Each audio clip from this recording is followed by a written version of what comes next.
Good morning. This week in reading, we're going to work more on asking and answering questions while we read. And why do we do that? To help us understand what we're reading more and to help us stop and think about what we're reading, because reading is really all about thinking. I know we've been practicing asking questions, and we're going to do it with one more story this week. And it's a great story called Brave Irene. You are going to need your workbook. So go grab that and a pencil, and then we will start our story. Let's see here. Here we go. Brave Irene. And a lot of the times, hopefully most of the time, before you even start a story, you should be asking questions just from the title and from the illustration on the front cover. So what we're going to start off doing is, I'm trying to get everything straightened up. Sorry about that. We are going to start off by asking a question just from the front cover. What question might you have? I have one. I have a bunch. So I'm going to take my workbook and I'm going to write down my first question. And we're going to be on page 17. All right. And I'm going to write down my first question right here. So you can write down my first question or you can write down your own. I'm thinking, where is she going in that crazy storm? I'm also thinking, what's in the box? I bet some of you are thinking the same thing. So if you want to write down what I'm writing down, that's fine. If you want to write down your own question, cool too. Because the rest of them, you're going to have to write your own questions. All right. So I'm going to write, what is in the box that is so important? Now, how do I know it's something important? Because she's walking through a big snowstorm, a blizzard almost. So I was inferring that it is important. So you can write down my question or you can write down your own question. Okay, so while you finish up, I'm going to get the book started. And the rest of the questions you will have to write on your own. And you have to write them because you're going to have to post number 4. Make sure you do your work, okay? So I'm going to tell you when to stop and when to ask questions. Or if you have a question and you just want to write it down, that's fine too. But I'm going to come up with 3 more stopping places, okay? Okay, Brave Irene. Zoom in a little bit so you can see the illustration. Mrs. Bobbin, the dressmaker, was tired and had a bad headache, but she still managed to sew the last stitches on the gown she was making. "It's the most beautiful dress in the world," said her daughter, Irene. "The Duchess will love it." And we can tell this is from a long time ago with the stove and how they dressed. "It is nice," her mother admitted, "but Dumpling, it's for tonight's ball, and I don't have the strength to bring it. I feel sick." Ooh.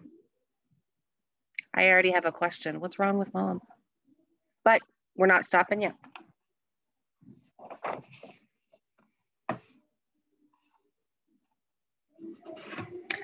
"Poor Mama," said Irene.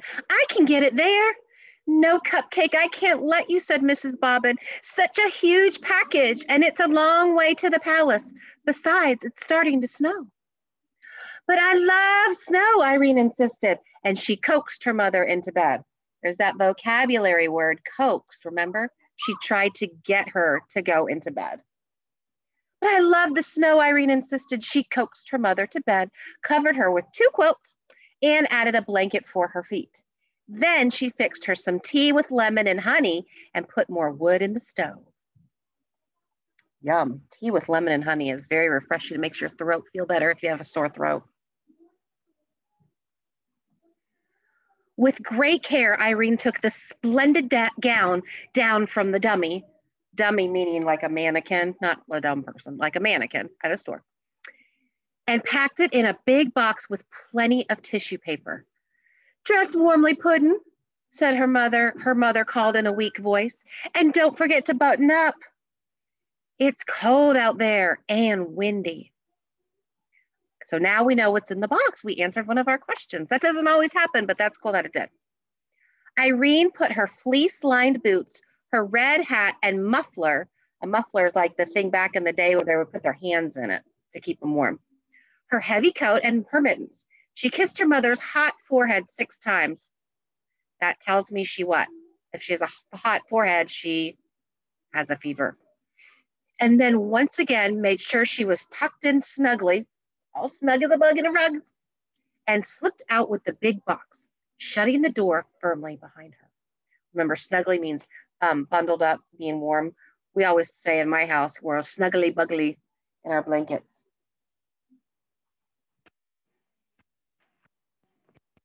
Really cold outside, very cold.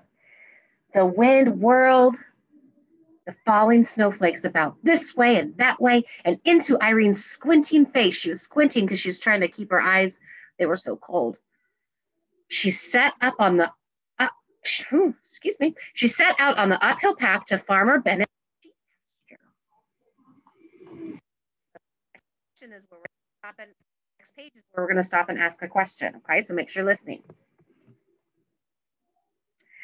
By the time she got there, the snow was up to her ankles and the wind was worse.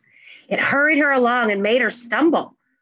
Irene resented this. The box was probably enough. Easy does it, she cautioned the wind, leaning back hard against it. So she was kind of walking backwards, right? So I want you to stop here and think, what are you wondering? What could you write down as your question? So in your workbook, on stop 2, that's where you need to write your question right now.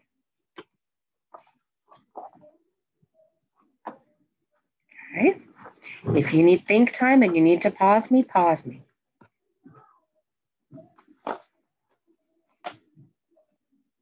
I have a lot of questions in my head. Or if you just want to finish writing while I continue to read, that's fine. Or just pause me. Ooh, she's still squinting. By the middle of the pasture, the flakes were falling thicker. Now the wind drove Irene along so rudely that she had to hop, skip, and go helter-skeltering over the knobby ground. Cold wind sifted into her boots. Ugh, yuck. It's like having wet sneakers. It's not fun. And chilled her feet. She pushed out her lip and hurried on. This was an important errand. I tell you what, I can already tell you the theme of this story. Can you? How about perseverance, never giving up? When she reached Apple Road, the wind decided to put on a show. It ripped branches from the trees and flung them about, swept up and scattered the fallen snow, got in front of Irene to keep her from moving ahead. Irene turned around and pressed on backwards. Now, was the wind really doing all of this? It was just blowing really hard. The author did a really good job describing on how everything was flying around. And so have you ever been outside when it's so windy, you turn around and you walk backwards? Well, that's what she's doing.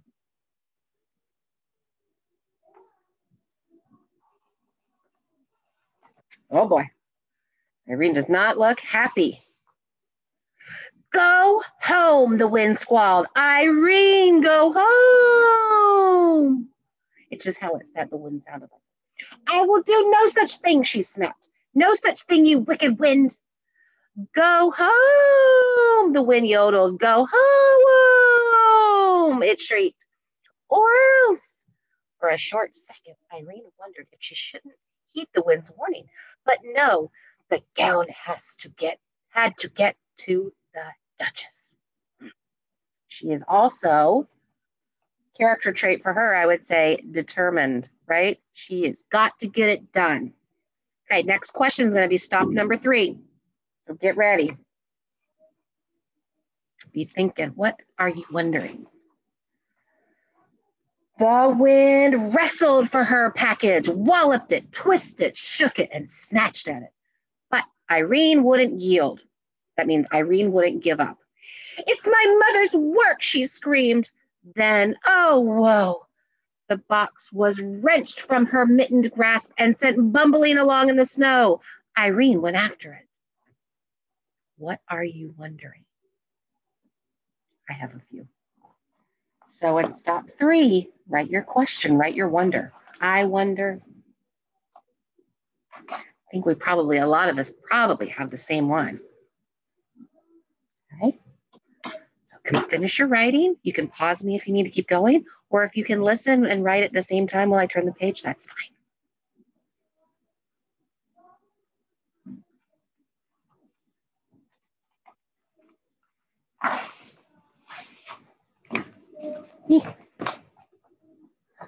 She pounced and took hold, but the ill-tempered wind ripped the box open. The ball gown flounced off and went waltzing through the powdered air with tissue paper attendants. So that means what? Irene clung to the empty box and watched the beautiful gown disappear. There it goes. How could anything so terribly wrong be allowed to happen? Tears froze on her lashes because it's so cold the water froze. Her dear mother's hard work, all those days of measuring and cutting and pinning and stitching. For this and the poor Duchess, Irene decided she would have to trudge on with the box and explain everything in person. But yet she still didn't give up. Now she kind of looks defeated, right? She went shuffling through the snow. Would her mother understand, she wondered, that it was the wind's fault and not hers? Would the Duchess be angry? The wind was howling like a wild animal. It's a good simile, right? Ooh! Suddenly, Irene stepped in a hole and fell over with a twisted ankle. Man, there is all kinds of things going on here. Cause and effect, problem and solution. What caused her to twist her ankle? She stepped in a hole. The effect, she twisted her ankle. She blamed it on the wind. Keep quiet, she scolded. You've done enough damage already. You've spoiled everything, everything. The wind swallowed up her words. Well, did the wind really go? That just means it was so loud that no one could hear her. She couldn't hear her own voice. Okay, last page, last question. And listening carefully. Irene. So if you have a question as I'm reading, you can go ahead and start writing it. She sat in the snow in great pain, afraid she wouldn't be able to go on, but she managed to get on her feet and start moving. Boy, oh boy, this girl. It hurt. Home, where she longed to be, where she and her mother would be warm together, was very far behind. It's got to be closer to the palace, she thought. But where any place was in all that snow, she couldn't be sure. Stop number 4, question number 4. What are you wondering? You could be wondering a couple of different things, and you can write them all if you want. What could you be wondering? Now, your job after you write your question is I want you to post number 4. I want you to post question 4, okay? You're going to discussion post this. DP, discussion post number 4. Because I want to see what all your wondering is and all your thinking about this awesome story that's teaching us perseverance, determination. She's not letting that wind get her down, right? Okay? We're going to finish the story tomorrow. We're going to continue asking questions tomorrow. And we will find out what happens. I bet you like the story. I bet you want me to keep going, don't you? Can't. Sorry. Finish your question and post number 4. We'll finish the story tomorrow.